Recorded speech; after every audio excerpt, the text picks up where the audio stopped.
I guess we introduce ourselves one after another. But do we do like a...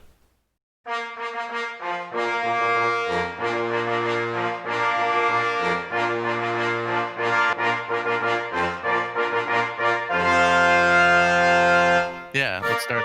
Dun dun dun dun dun dun dun dun dun dun dun dun. Nice. Perfect. Perfect. Start. Let's go. Hello everyone. Hello everyone, and welcome to the Knights of the Kitchen Table. Yeah. Hello. Hi. Hello. My name is Brennan, and I'm joined by Jordan, How's it going? Spencer, Hey, hey, hey. and Minty. Hello. I am very minty. Is that what we're All going the with? time. We're not going to reveal your true identity yet.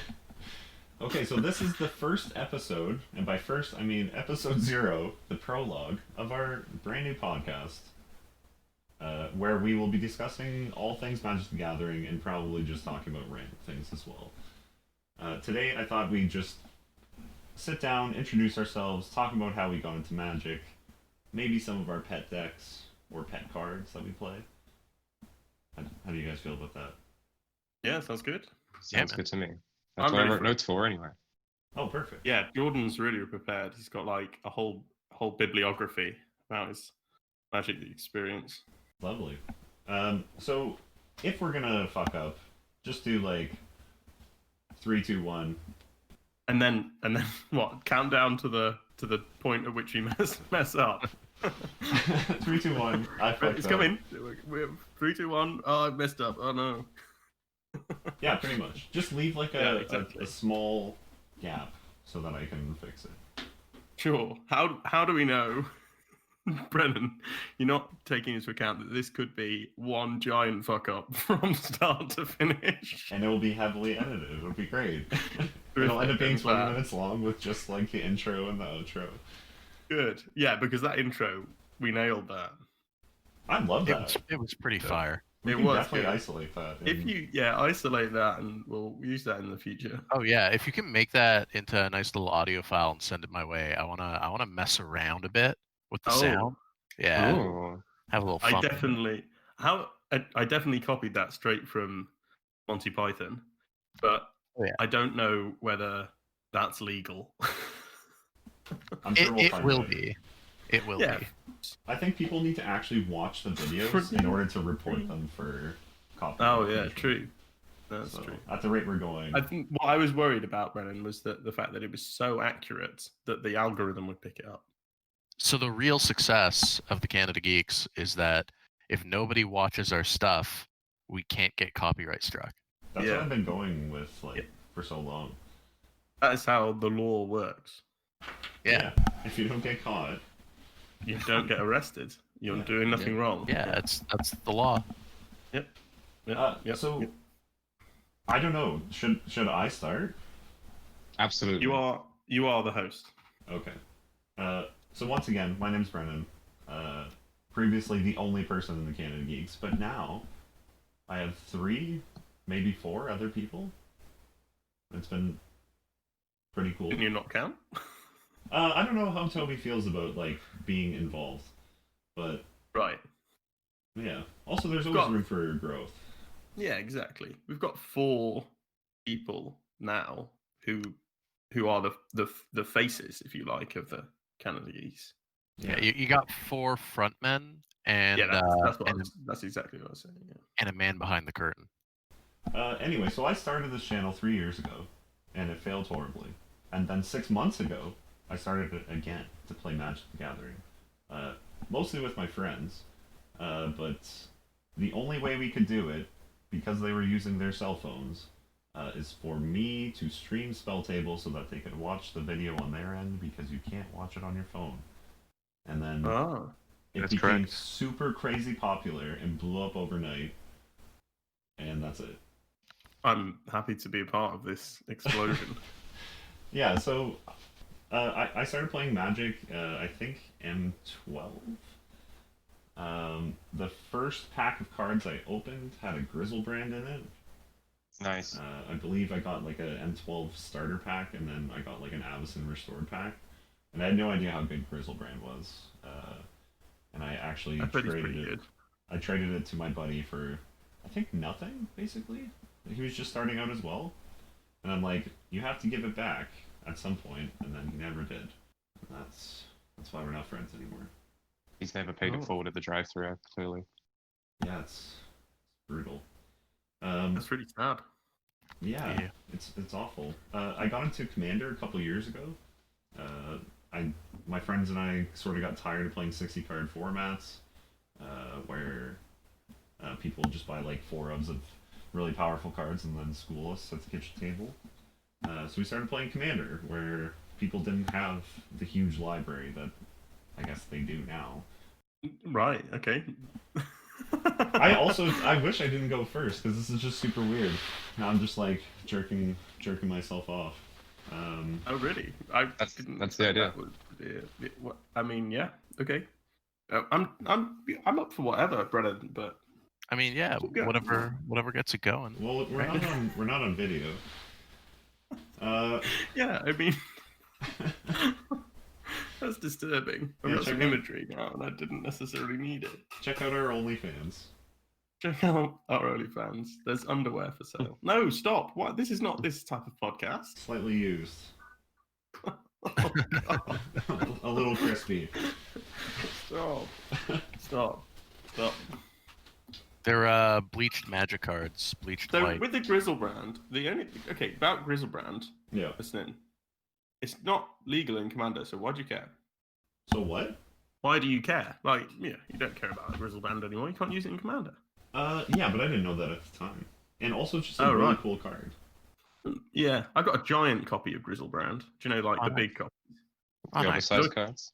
I was trying to get my dad to play, and he is like blind as a bat. So I was thinking about making him a giant deck, like just getting all the giant cards, whatever cards they are, and just shuffling them together, and then obviously I'd have to print out like specific lands or whatever, and give him a giant deck to see if he wants to actually play. Just draw like trees on like printer paper or Yeah. something. Yeah. I like how you went straight for trees, being is obviously going to contain green, because green is busted. Yeah. Best color in Magic. So I thought that would be a really cool thing to do, but it worked out that there just wasn't enough of the giant cards, really.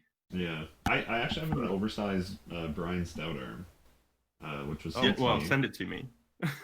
No, I use it. Brian Stout arm's like my main deck, kind of. Sort Oh, of. you have you actually use the oversized one as your commander, do you? Yeah. Oh, I don't like the lore of that though. It's like someone gave Brian Stout arm like a growth serum or something. Well, he's a giant, so it's like, Well, that is true. and he just throws Oh yeah, I never things thought about that. Yeah. that are much. Honey- I bigger love the than- art Yeah. on Brian. Honey, I blew up Brian Stout arm. Yes, exactly. Honey, I blew up this Magic the Gathering deck so my dad could play because he's blind. That doesn't have the same ring to it. So maybe we should just get into like how all of us got into Magic, and then maybe get into like decks that we play in Commander, because I feel like I'm just listing things off. Okay, Alright. So I'll go if you yeah, want me go to. ahead. So I got into Magic the Gathering when I was quite young, and I didn't actually realize I was playing it. So I had an old Xbox, like I think it was an Xbox 360, and I think I must have been about 12 or between 12 and 14, I think. And I played this game, which I now realize is Magic the Gathering, but it was like a weird app version that you could get on the Xbox 360. And it was like a free version, and I played I think it was when Planeswalkers were just coming into Magic, and they built like a app that was just Planeswalker centric, and you could play as different Planeswalkers. And I think I played as Chandra a lot. I don't know why. I was a teenage boy, so maybe. And it was just like a mono red burn deck that I played, and you could only play against computers, and it was like just a weird time altogether. And I stopped playing that, but I remember it distinctly. And then I didn't play Magic for ages after that, because I didn't even really know what it was, even though I was playing it on my Xbox. And then when I was in university, or just after university, I saw that the Yogscast, who I'd followed religiously since about the age of 10, Yeah, same. whenever they first started, and I used to watch their Minecraft videos of their like little stories. Do you remember, Brennan? Yeah, absolutely. Shadow of Israel. Yeah. Survival Island. Exactly, yeah. And there was loads of them, and I used to watch them religiously. And again, it was sort of the same time when I stopped playing that little Magic app, I kind of stopped watching the Yogscast. And when it was just after university, and I found out that they have a tabletop channel called Game Nights. Not the game nights we associate with Magic the Gathering now, but they have a tabletop channel where they just do tabletop games and D&D campaigns called Game Nights. And on one of those Game Nights episodes, I just happened to stumble across it just after university. They were playing Magic the Gathering, and they were doing a pre-release for, I think it was Amonkhet at the time. And the video, when I saw it, was a couple of months old. And I watched them do this pre-release, and I was like, that looks like so much fun, and I really want to get involved in that. And it must be the game I played when I was really young on the Xbox. And that's when I sort of realized and put the two things together that I've been playing Magic all along. And so that video of theirs, it was amazing that I came across it because it wasn't particularly popular. I remember watching it religiously. Like I watched it like 5 or 6 times, just them building the decks, playing the game, and like doing this little mini championship with pre-release packs. And that's how I learned to play. I watched that video over and over again until I understood what was going on. So you're a master of Amonkhet sealed. Yeah, yes, exactly. Yeah, but even like, because I didn't, again, like when I was a kid, I really didn't know what was going on when I was playing that little like app on my Xbox. I didn't really understand what was going on. So actually playing it again in like real life, I needed to revise and realize, lands tap for mana and you can summon creatures and so on and so forth. That's how I got into Magic in the first place. And then I went straight away to my local game store and bought one of those deck building toolkits, and that was the first thing that I got to start me off on my Magic journey. Oh, that's awesome. My LGS had mystery boxes. It was like 800 cards, and then like, I don't know, like 5 or 6 rares. So we just buy them all. They're like, look at all these awesome cards. You get like 8,000 of the same common. And my LGS, when I was in the UK, I'm in a different location now, but when I was back in that small city that I lived in previously, they just had like bulk bins of cards, and the rules was that if you took any cards, you had to, unless you were a new player, you had to replace them. So if you took like, I don't know, 5 uncommons from the bulk bin, all you needed to do is put 5 uncommons back if you were a established player. But if you were a new player, you could just take cards for free. So I got a few cards from there as well. And I put together my first commander deck so what I realized actually was 60 card formats weren't really for me, and I was quite into the command zone at the time. And I couldn't really distinguish between formats though. I was like, well, surely the command zone is just talking about all formats of Magic the Gathering. I didn't really have a concept of like how different formats vary. Yeah. And actually that isn't something that's talked about a great deal. Like you have standard, and that's these cards from this pool. And then you have modern and legacy and vintage, and those include these cards. And then you have commander, which sort of includes all of them. But I don't think that's actually covered in great detail. So actually, as a new player, I was like, had no idea what I was doing. But I built a commander deck, and I built it with Zakama. That was my first commander deck. Who was just, well, it wasn't like a powerful deck. It was just like dinosaur tribal. Yeah, that's it. Like I stopped playing for quite a while, And when Ixalan was announced, that's kind of what brought me back into it. That's really interesting because I just happened, yeah, I just sort of happened to fall into it at Ixalan. And then my first pre-release was Rivals of Ixalan. And I said to my partner, I said, if there's any card I want to pull this huge dinosaur that untaps your lands. And then the first pack of my pre-release was Zakama. Oh, I got Zakama. I was like, this is the best game. The magic gods smiled on you. Yeah, exactly. And thus began a horrible addiction. Yeah, a horrible addiction to cracking packs. Let the money and I've seep never, in. yeah, and I've never had that luck again. I've never had like, oh, I really want to pull this, and then open the packs until I and been lucky enough to pull the thing I was looking for. So don't crack packs, buy singles. I think that kind of like goes back to like what I was saying with like Grizzlebrand, right? Like I pulled this like mythic rare, awesome, badass creature, and immediately I was like, I love this game. Yeah, exactly. I wonder whether that's a correlation between like people who've had a successful experience cracking packs the first time stay with it. Huh. Yeah. There's probably a study in there to do. Yeah, there's a metric to read about that somewhere, definitely. Yeah, exactly. I bet there is a correlation between that. Well, like I don't know. Think about it with the design of all the not the collector boosters, but the what's the other ones that came out with Zendikar, where they were like each segment was specifically designed to have a certain amount. Like Hasbro is literally like chemically designing the packs to give you the best serotonin release to make you buy more, essentially, right now. I don't know. Is it accessible to new players? Maybe that's a whole another podcast topic. Yeah, definitely. Well, as a new player, we could probably definitely talk about that. Like I can definitely give my insight on that. Yeah, I've been playing since the end of February this year, so I'm very, very new. I got a couple of friends on Instagram that I went to school with that actually been playing Magic for a long time, and they just looked like they were having the most amount of fun with all the posts they were posting, and just about the games they were playing and all the friends they had made. And I was like, yeah, I want in on that. That looks like a blast. So I bought a Game Nights box, the 2019 one. Oh wow. Yeah. So, like, those the boxes are specifically made for newer people.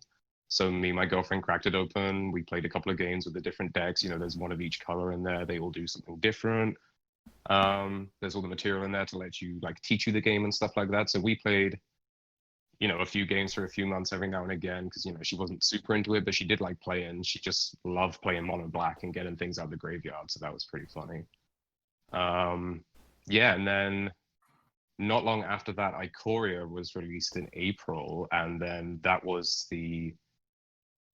where like my crack addiction started. So so I bought the box, and then I opened it up and stuff, and they had like the full art like comic cards, like the Godzilla cards, and this and the other, and the huge like foil full art cards, and I was opening these up, and I was like, this is the best. These look amazing.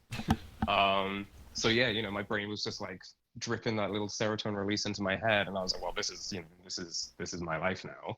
Do you have any memorable pulls? Like, do you have any cards that you pulled and you thought, oh, this is just the best? I don't know why, because it's not super good, but the what's the black mutate one, the Hemophage one with Death Touch, and when it mutates, it does X life. It does X life to them, and you gain X life. Like that was the first full art card that I pulled, and it's like that comic book art style, and it just looked so cool, and like that was that was my favorite card that I pulled out of there. Like I got a lot of better ones out of that. That's fascinating, isn't it? Well, because I think we all like can remember like potentially specifically what cards really drew us in. Like me and Brennan were just saying, like his was the Grizzlebrand, mine was the Zakama, but I guess it's different for every single person when they're first experiencing that sort of opening packs for the first time. And then it was Jordan's was a common. Yeah. That's crazy to me. That, mind you, the comic book art, I can see why though, because it looks amazing. Those I think that they were a triumph when they like. I really like them. Anyway. Yeah, I think they're amazing. They look so good. and then on top, so after that, it was just, trying to find more people to play with. And then COVID hit, and I wanted to join an LGS and play in a league and find new people to play with, and get advice, do trades, just do the whole Magic thing. And then COVID hit, and I literally, we weren't allowed outside, and it shut all hopes and dreams of that ever happening. So I was like, what's the next best route? And I saw a lot of people on Instagram, which is where I found out about all this stuff, and usually where it's kind of my home base for social media in regards to Magic and stuff. Everyone's joining Discords and playing games on Spell Table and things like that, and I was like, that seems like the best avenue to go down given the current situation the entire world is in right now. So I joined the Canada Geeks Discord, and I joined a bunch of the other Discords and met a bunch of friends like you guys, and it's been a blast ever since. Was it like I'm interested in that experience as well, because I haven't played many webcam games with people I don't know particularly well. I suppose Brennan, I was on stream with you, but other than that, I haven't joined any sort of Discord servers. How do you feel? Like, what's your general feeling about that experience? For the most part, it's positive. It's everyone is super nice. Like, everyone is super lovely. As a new player with a very small collection compared to everyone else usually who's on the Discord, because I did a little survey thing on Instagram the other day, and the main demographic of people that have been playing was around 1 to 5 years. That was like the most votes that I got in on that one. So at least people have been around, have a little bit of a collection, kind of know what they're doing. And I was in there fresh for like 3-4 months playing. I just put my own homebrew EDH deck together. I hadn't even discovered EDH Rec yet or anything like that. It was the Alayla Brawl pre-con that I put together. Right. Oh, awesome. She seems super cool. So I got that one. So it wasn't like a negative experience. It was mainly just like a learning, humbling experience. Yeah. You go in thinking oh yeah, this seems like it'll work and stuff like that, and then you think not like your deck's got like a certain power level, but you think it can work at a certain capacity and stuff like that, and then you're like, oh yeah. So 3-4 months in, like, oh yeah, I like to join a game on Discord, and people are like, yeah, we'll play our low power decks and stuff like that, and then you realize that your deck that you thought was going to do good is nowhere near as good as everyone else's, kind of thing. So it was mainly just learning how to play and how to play with others essentially, and then how to learn how to react to the different things that are happening, whether it's interaction, whether it's how someone casts things, whether it's like winning or losing, how to react in that certain way, just a whole, I don't know, like the experience and the emotions that you go through when you first start playing. It's a lot, right? So to put it in like a little 5-minute segments. Yeah. I could talk I could talk all day about it, right? I'm trying to write a little blog about my perspective as a new player. So, you'll get to see and read that as as they come out through the weeks. And I think like just like touching on that a bit, like the first time you go into an LGS to play like any format, like I know the first time I went to my LGS to play Commander, like I had sort of a similar experience where I thought like the deck I was bringing, like I'd beat my friends with it, and I'm like, yeah, it's like pretty good, and then I sit down at a table and guys are playing like stacks or like crazy combos that I've never seen before, and you kind of know where you learn like where you stand, and very quickly. Very quickly. And it turns out like DePaula 7 Dwarves Tribal is not a competitive strategy. It's interesting that like assessing the power level of cards is something that I think new players really struggle with, right? Because I have friends who have recently started and they show me a card and they're like, oh, this looks awesome. And it's like, gain 7 life with rebound. Yeah. And I'm like, yeah, it's whatever. You run the cards you want, but it's interesting how people assess power level, isn't it? And how new players can really think something like life gain strategies are really, really powerful. And they can be. but they run maybe suboptimal cards just because they, as you don't have that ability to, and I was the same. You don't have the ability to like understand the power level of a card. Oh, for sure. And it's also a matter of perspective as well, right? Like to a new player, that a card might look really good or really bad, but to someone who's been playing for a long time, who knows a lot more cards that particular card could work with, they're like, no, like if you put it with this, this, and this, it'll do this, this, and this, and then it's just a matter of just expanding your expanding your library of knowledge of cards and what they do. And I think as well, like especially with like the sort of like Instagram community that we're all part of, like I built my channel like sort of off the back of like the community, like, and having different people on of different like skill levels and like what like when they started, and like Spencer is one of those guys, like one of the first guests that I had on, and he's been like absolutely fantastic in terms of like he has his CDH decks, but he also has his sort of I'm gonna play against a newer player type deck. Yeah, I think my like weakest deck actually makes some of the later precons look almost CEDH. Like I have some really bad decks behind me, but yeah, it's difficult to adapt to people's play level when you only have like a couple decks and a lot of people come to Magic and they have very different ideas of what they want to do and how they want to do. I've seen people who jump right into combo decks and they want to take something off the net where they take that and then they do their own twist on it. But because of it, they get these like really tuned up decks right out of the gate. And then you have other people who want to be more, they want to express more of their creativity, or they like a really specific mechanic, or take time with like this particular one thing they have with a precon. And there's just that beautiful range that sort of eventually narrows as people learn the game and learn what works well with what. I'm getting emotional. As long as they have respect, though, right, for the other players, because if they don't, there are those players too who show up and they don't care, and they're just gonna you are being used for their enjoyment. But if you find people who care and want to have a good time and share in it, you have the gathering. Yeah. And I think like early on, like when I started like streaming games, I played with a player that sort of refused to play down to people's power levels.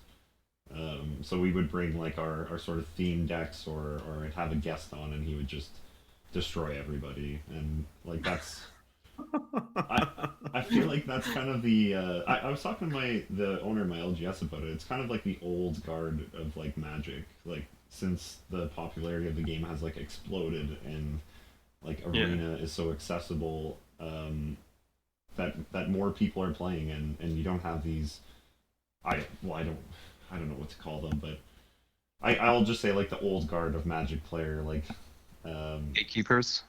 Yeah, exactly. Yeah, Gatekeepers is a good. Yeah, because if there's an old guard, I think I technically fit into that, but I am no gatekeeper. I want this stuff spread. Yeah, absolutely. And I think like that's sort of like how the general Magic player base is now, and everyone just wants more people to play with, and people are more willing to share secrets, or like the cards that like could help improve people's decks or play styles without sort of being rude about it. Yeah. Is it? I don't know whether this is a controversial thing to say, but I always play with the attitude that it's partly your responsibility to make sure that everyone playing at that table you're playing at is having a good time. And if you are there to just stomp people, and that's just not, there's a new person there and you just stomp them, that isn't, that you're not fulfilling that responsibility.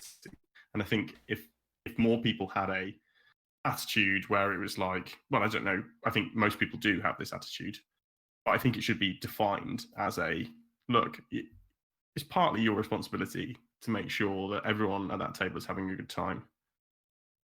Yeah, absolutely.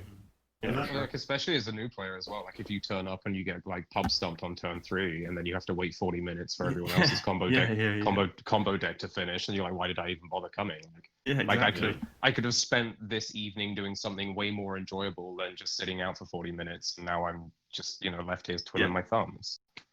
Yeah, I think there's And that's why a lot less feel bads like nowadays, especially playing online, because you're not going to get involved in a game, and it's so easy to text, right? Like, and you're not going to get involved in a game where you don't fit in, or people aren't willing to sort of play to your level.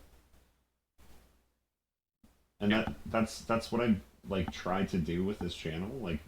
Like all of you know, like all of you have been guests on there. Like I try very hard to try and match the power level for the game and make sure that everybody is having a good time. But and sometimes it doesn't quite work out, but we adjust to it, right?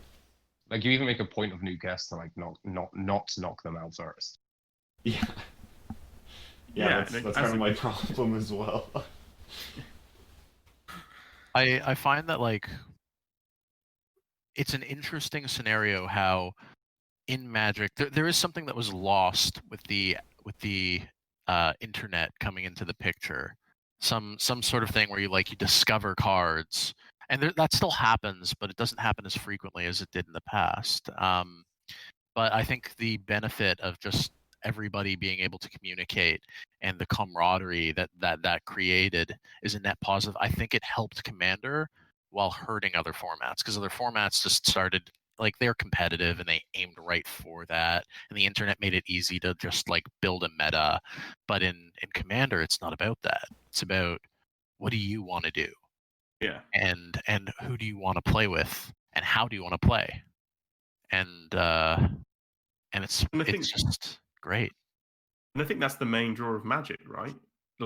Well, for me personally, I only watched those Yodcast videos over and over again because I wanted to get into it, and I wanted to build an ancient Egypt themed deck, because I've always been interested in it, and I wanted to build a deck where I had all these cool shiny artifacts and stuff. Yeah.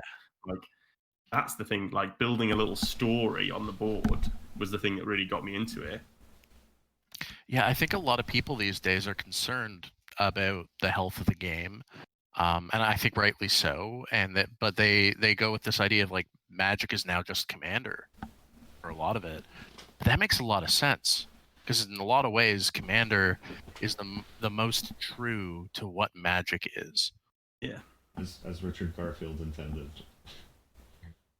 Well, it seems like Wizards are definitely pushing Commander, right? Everything is Commander lately. 2020 is the year of Commander. They're definitely making a big invest into the future of the format. So yeah, I think it's worth noting that the popularity of Commander had nothing to do with them. Not really.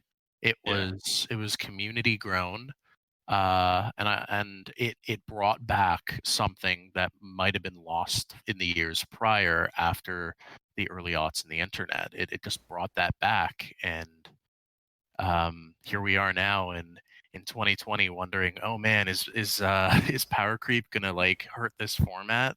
But I mean, besides that, the positives are just overwhelming. Yeah, and I think the majority, the players that play competitively and play in these modern or vintage games, I don't think they're in the majority of Magic players. So me personally, and I think a lot of you guys as well, just played kitchen table Magic, right?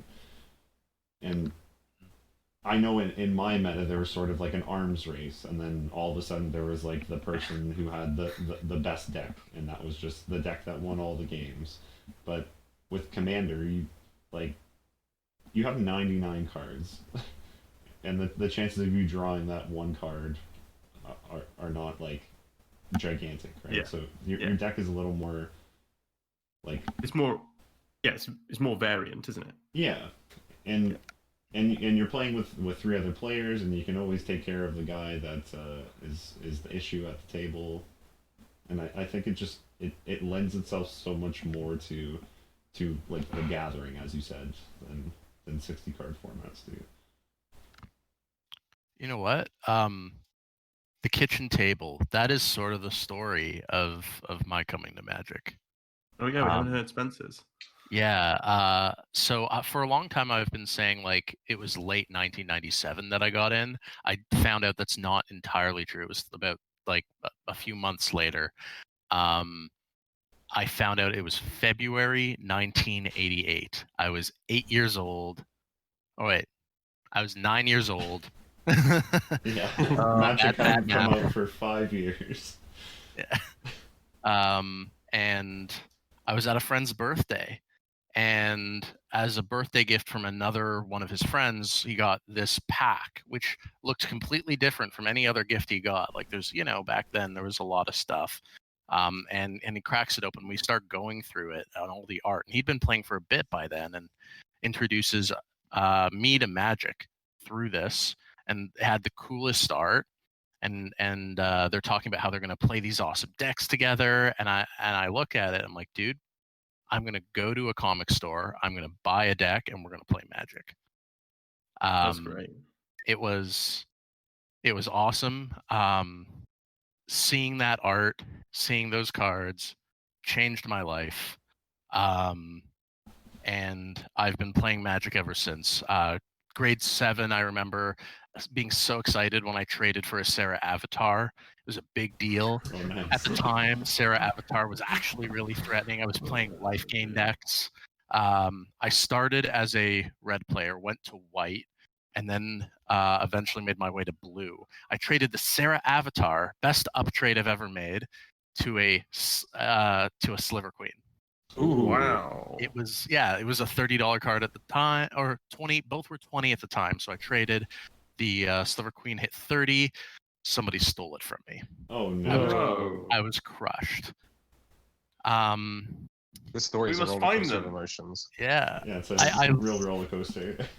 I also lost a Yawgmoth's Will in my parents' basement. Maybe one Ooh. day it will show up again. So those were like 2 cards that I really loved that I used to play. And yeah, I had quit Magic sometime towards the end of high school. I kept playing up through high school, but towards the end I stopped playing. I had read a lot of the Magic books. I loved the Jeff Grubb and Robert J. King stories, Urza and Gerard. I still remember the first box I bought, Tempest, had the little booklet with the story in it with Gerard, and that's what got me into it. And Wow. had the slivers in it, so that's what got me into slivers. And then fast forward till just after first year university, and I get a phone call from my buddy Ryan, and he says, "Guess what we're doing right now?" And of course, I have no clue. I'm like, "What? You watching YouTube videos? What's going on?" He says, "We're playing Magic." And And your eyes lit up. that was it. Yeah, I was there. I'm like, That you was know it. what? I got a shoebox. I'll be there in a bit. Got back into it. It was only about a year or two later that we heard about Commander. It wasn't Commander yet. It was EDH, Elder Dragon Legends, Elder Dragon Islander. I was Yeah. gonna say Elder Dragon Skyplander. Yeah, I know This that's guy's got me. yeah. But yeah, Elder Dragon Highlander, and built my Niv Mizzet combo deck because at the time I was still really into combo, and there weren't many commander options. And when it became Commander officially, we were all over it, right in there. I went from a control player to a combo player, became very combo focused.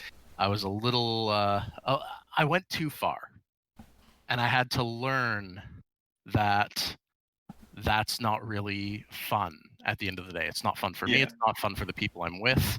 So there comes a point when you have to step back and realize, oh, you should just make decks that do cool stuff and enjoy that and enjoy it with everyone. And if you're gonna bring combo to the table, make sure you're bringing it to the table where everybody knows, are comfortable with it, can handle it, and maybe there's another combo or two at the table.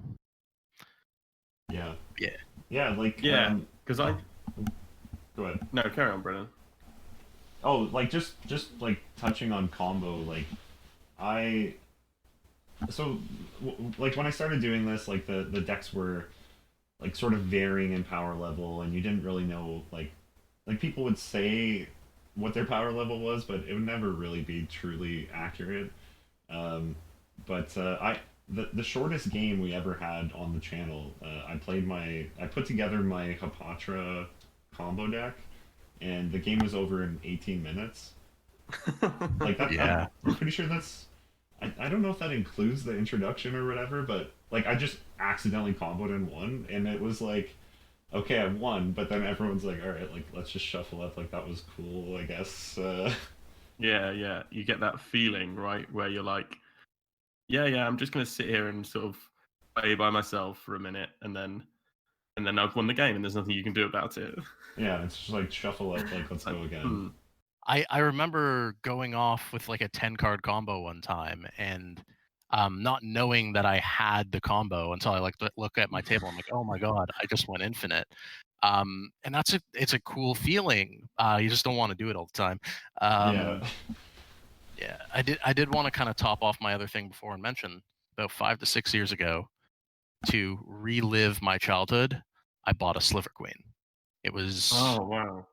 way more affordable at the time, and like compared to what it's reached now. But yeah, so I gotta relive my childhood. That's Hey, cool. You're gonna have to bust it out on stream sometime. Oh, definitely. Shall not playing that game? Oh, slivers make me ill. They're a little, and it's combo-y, but it's also Yeah, slivers, so they can swing slivers. big. Yeah. It's a Slivers. lot. I find them frustrating, but it's not anything against you, Spencer. It's all good. I think this is a good time to maybe transition into what decks do you guys like currently run? Like, what are your favorite decks that are in rotation? Can I just say one thing about the whole spiky phase Yeah, absolutely. that Spencer was talking about? Because I think everyone has to go through that, right? Where you build a deck that's either like a very fast combo deck or a Iron that I built, and this sounds completely ridiculous, but I built Thopter Tribal with Admiral Beckett Brass, and I never cast. And that doesn't sound powerful, but it was just like Grixis control. I never cast Beckett Brass. I made like loads of tiny little creature tokens, and I just took turn after turn after turn, because I would have like a Bident of Thasser out, deal combat damage to people with like 10 creatures, draw 10 cards, take an extra turn, draw 10 cards. And it was when Nexus of Fate was just released. So I had like a Nexus of Fate, I had a Beacons of Tomorrow, I had a like basically every extra turn spell. And I just would repeatedly take extra turns. So, and I realized Edric deck. Very similar to Edric, yes. But Grixis Edric was, and and eventually I'd get to the point where I'd taken like 5 turns in a row. I'd cast something that would make all of my small creatures pirates, and then cast Beckett Brass. And I realized that, like, what's the point in doing all of this? It's not Beckett Brass that's winning me the game. It's it's all these turns I'm taking, and people got really salty with that deck. Well, that used to be the tactic, is you wouldn't play your commander until you know you can win. Yeah. And even then you might not, because the tuck rule, right? It used to be that you just oh yeah, get rid of the commander, they'd be gone. It's shuffled into the deck somewhere. But yeah, that was a spiky deck, and it was basically Breya. It was Breya without white. Oh wow. And it was yeah. So I think that isn't my most powerful deck. I also had a Zakama like land destruction deck, which again was very much I get to play Magic and you don't. Oh, land destruction. The one thing that people fear more than stacks. Yeah, no, mass land destruction. It was like Zakama, I get to keep my lands, you don't get to keep yours. and so I went through a spiky phase, and I realized that the decks I was playing were making people upset, like genuinely upset. And then I was like, okay, I'm gonna take a step back from this one. So we've already kind of mentioned like 3 decks that we've had. Oh, I suppose, yeah. That I think that was to go head to head.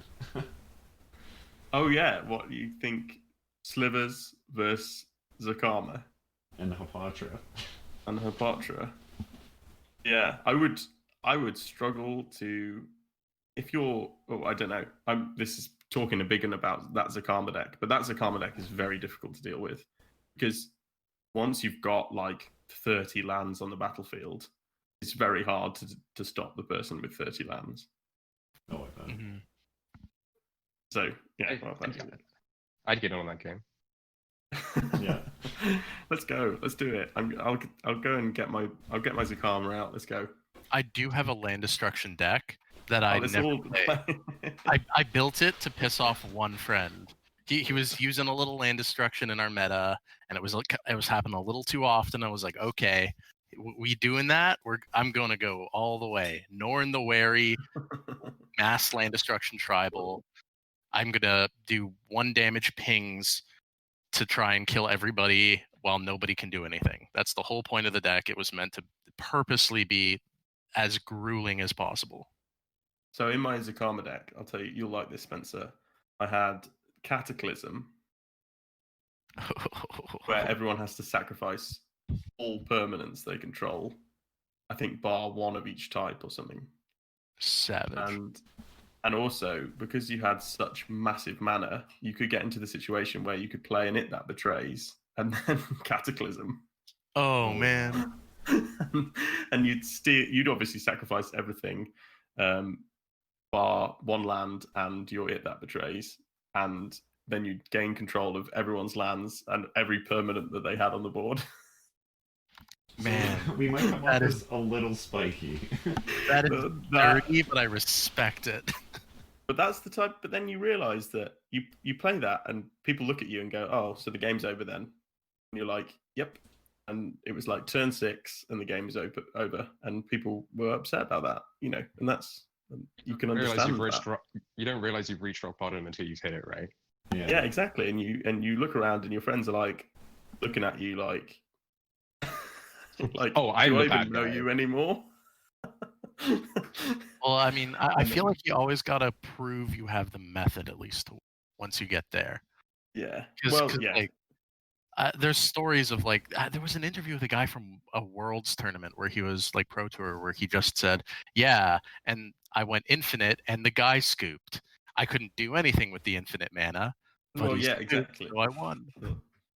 Yeah, exactly. Well, and I don't think in that situation, if you had the It That Betrays and everyone else had hardly any permanents, you could just swing at them, and then they'd have to keep sacrificing all of their stuff until, because obviously It That Betrays has like Annihilator 2 or something.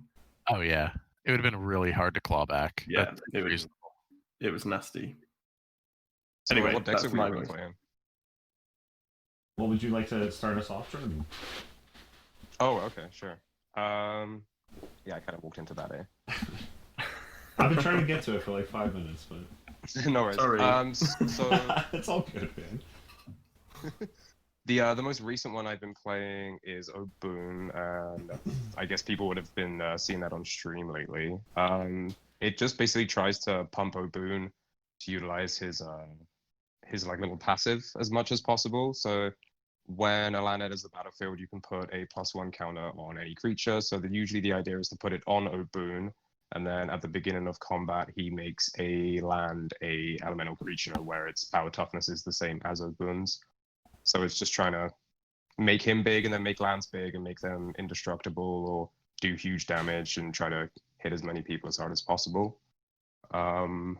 I have a Yannick and Nakara deck right now that's actually in progress, and that just basically tries to utilize ETB effects. So like, because Yannick blinks stuff in, Yeah. so actually, he is a 2 generic green-white legendary creature Hyena Beast, and he partners with Nakara, but that I don't really care about that.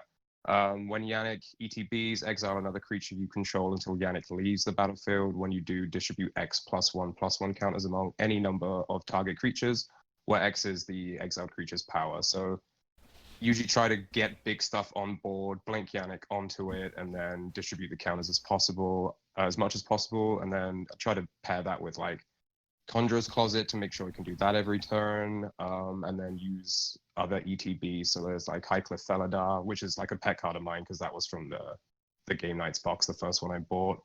When he ETBs, for each opponent, choose a creature with the greatest power among creatures that player controls, destroy them. Nice. Any of the Gearhulks are super fun to bring in and out a couple of times per turn. For sure. And then a Halden and Paco deck, which is probably my strongest in little apostrophes there. And that's just, I don't know, it seems like the most powerful ones try to disrupt people or like disrupt other players to me so far. So it just tries to basically not let you play Magic by stealing your stuff, like with the commanders, you know, like when Paco hits. Sorry, no, it's when he attacks. You exile the. It's super powerful. Super powerful, super big as well. Like, and it has haste really so quickly. much. Yeah. And like you can play other people's lands, you can play their spells. You know, as long as Holden is out and protected, then you can play everyone else's deck and play their win cons, and you know, basically just disrupt. And because like I don't have a lot of, you know, like a whole library of cards to be able to win, that's kind of like my tactic is to use everyone else's deck to make me win. Yeah, that's I like those. Really smart.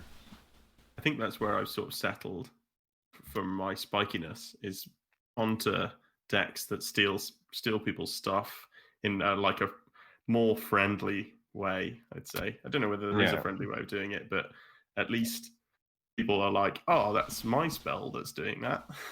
Yeah, this is my fault. Yeah, they can't complain too much because you've taken it from their deck.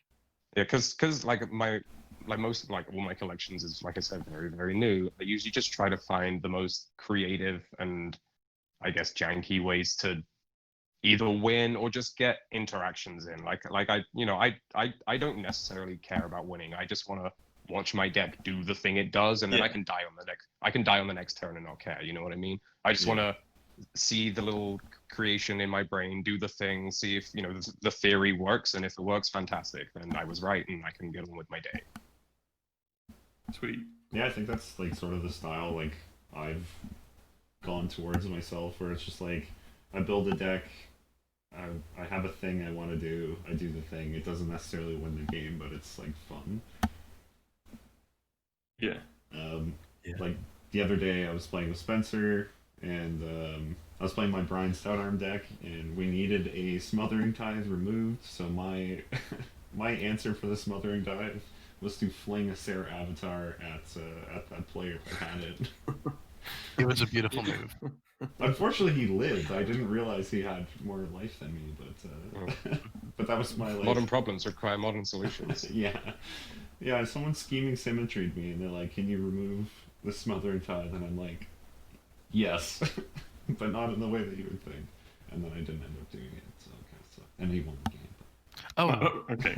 I had a weird thought. Are you running Evra in that deck? I'm not. I really should. Hmm. I just don't have one. So would you say that's the deck that is that the deck you most play, Brennan, or your favorite deck is the Brian Stoutarm deck? It's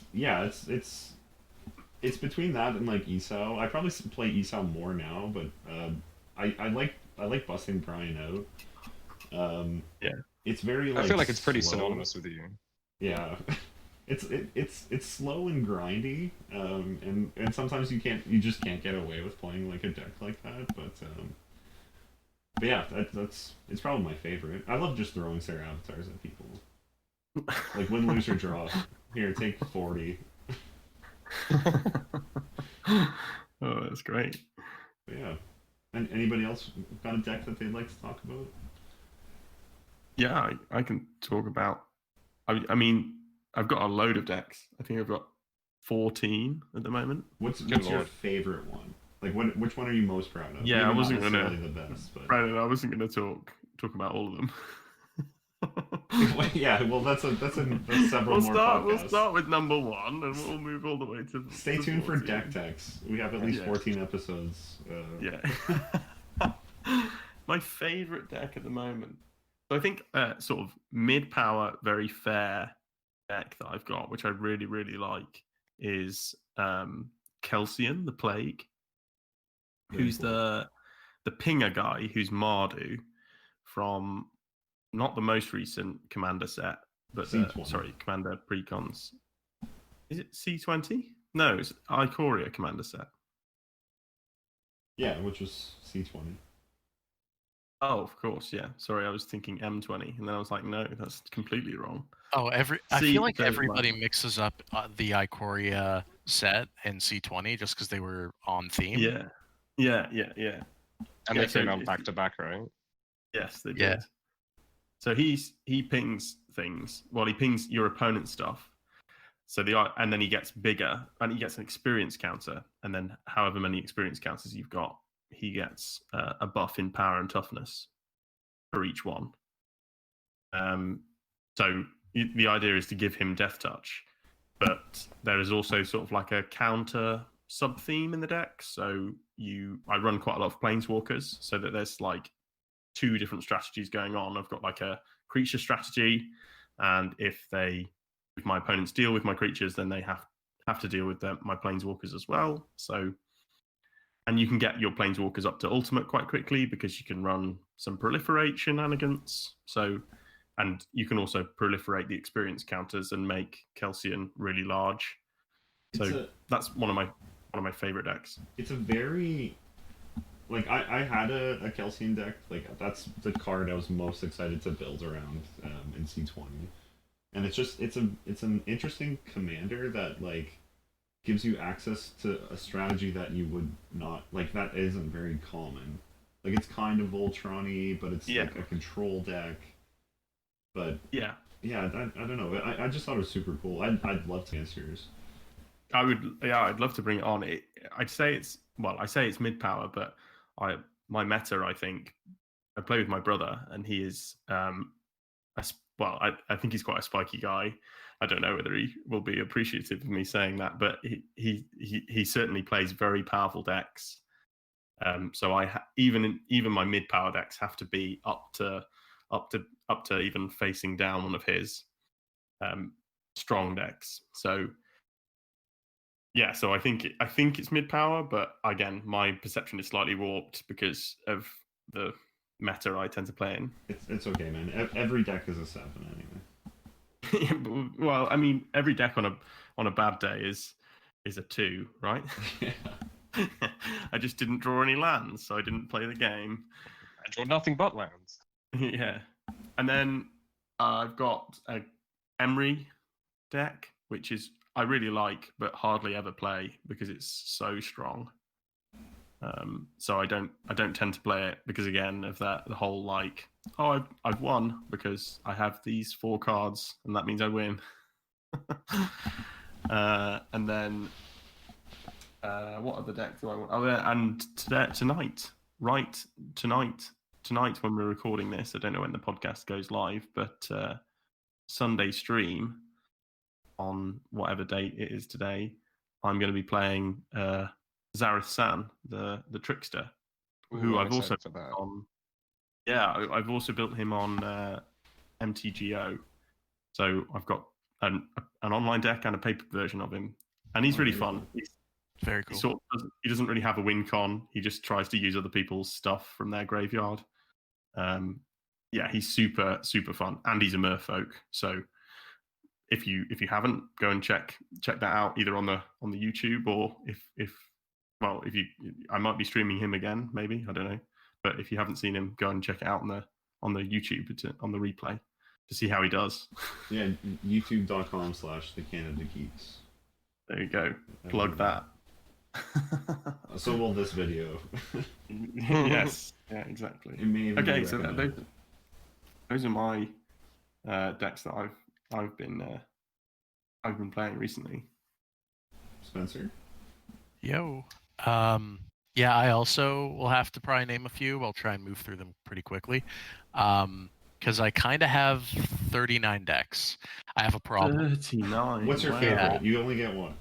Oh, No, man. no. Okay. But yeah, like, so I'll start with what is my favorite deck, and that is, and I rarely play it because of its power level, and that is Kozilek, Butcher of Truth. I love Oh, Kozilek. wow. The idea that is a completely colorless deck. I made it before wastes were a thing, and I loved the idea. And then when they made wastes, I'm like, oh, okay, well that makes life easy now. Yeah. But the fun thing with it is almost competitive. It's highly tuned, almost competitive. Um, it can combo. It can combo with the commander. And I can, as of Jeweled Lotus, I have a ability to T1 my like turn one play Kozilek Butcher of Truth. That's Um, to draw disgusting. 7. yeah, I think the earliest I've played him is turn 3, but he currently without the Lotus he can turn 2. So Wow. it's pretty busted. um, I'm pretty excited. I don't know if Jeweled Lotus would even work with him because it specifies in your commander's color. So I don't know if you can choose colorless. It might not actually work, so I might true. have to leave it out. I'll look into that. But yeah, absolute favorite deck, super fun, really brutal. It's kind of an Eldrazi tribal, a lot of Annihilator. The next, yeah, Sounds gross. Yeah, we play casual commander. You might not know that by listening to this podcast. We're playing casual commander where we turn one a Butcher of Truth. oh yeah, like he never shows up, and that's why he's kind of a little crazy. But I do have, of course, the Sliver deck is sort of my nostalgia deck. Brings me back to my childhood, and I love it just for that reason. It also combos. It also does what Slivers do and become big. The deck I think that is best at sort of playing to a level. It's between two. It's either my Kaiga the Tidestar deck because it's so focused on playing with whatever everyone else brings to the table. It's able to map really well to very like if I don't know what the play group's power level is or what decks are coming or if there's different power levels of the cards of the decks on the table, I can be the equalizer. Or Phage the Untouchable, which I actually love because when people sit down and read Phage, they're like, wait a second, how do you even do that? Because, you know, if you play Phage from the command zone and her ETB triggers, you lose the game. Yeah. It's a lot of fun. I love the fact that you can get around that ability in unique ways and sort of surprise people with it.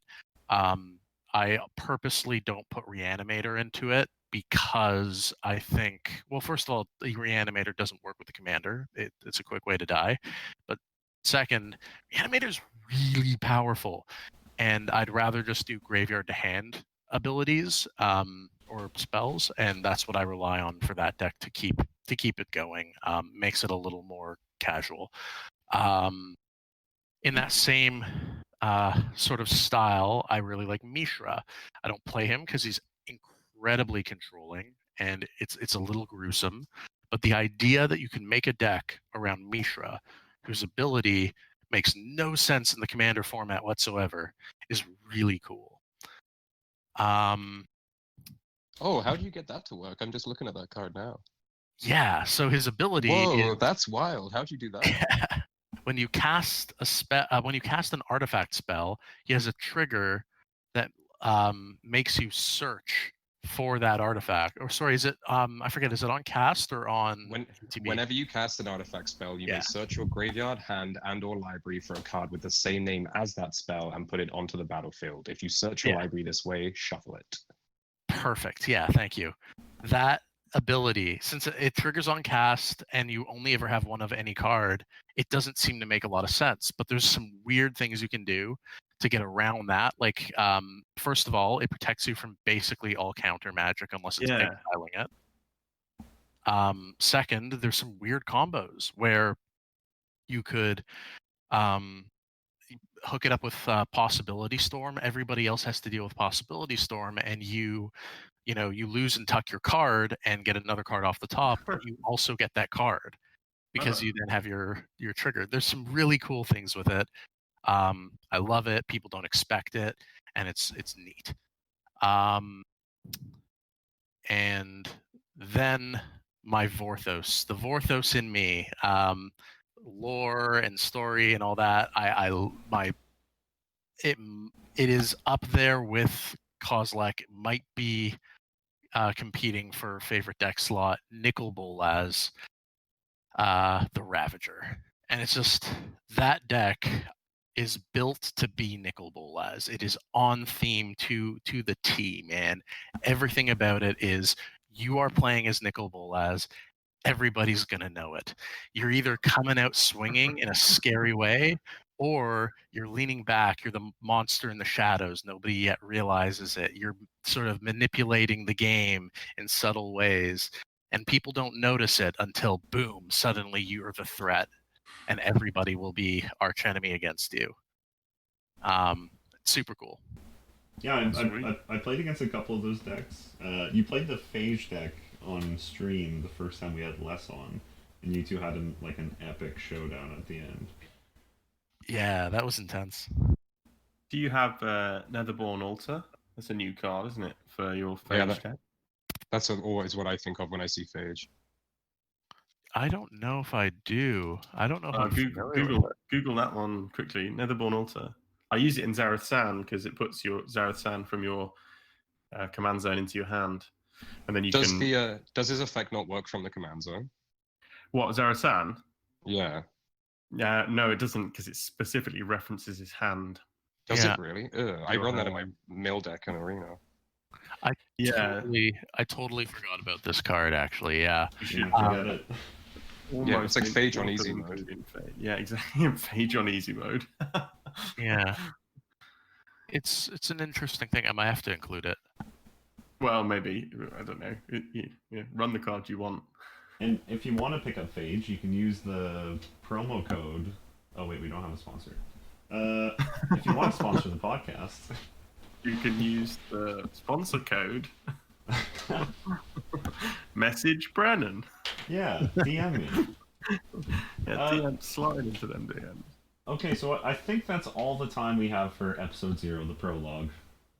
Hopefully you guys got a decent understanding of us as players, and we will be back next week, hopefully, with another podcast where we just talk about a subject, probably Commander Legends. If anybody has any ideas for stuff they'd like us to talk about, they're more than welcome to let us know.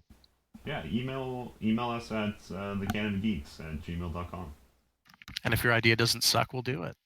Exactly. Yeah. And if it sucks, we won't. Yeah. All right. We just didn't get to it. We didn't get to it. We won't get to it. That's fine. Do we have an outro for Knights of the Kitchen Table? I mean,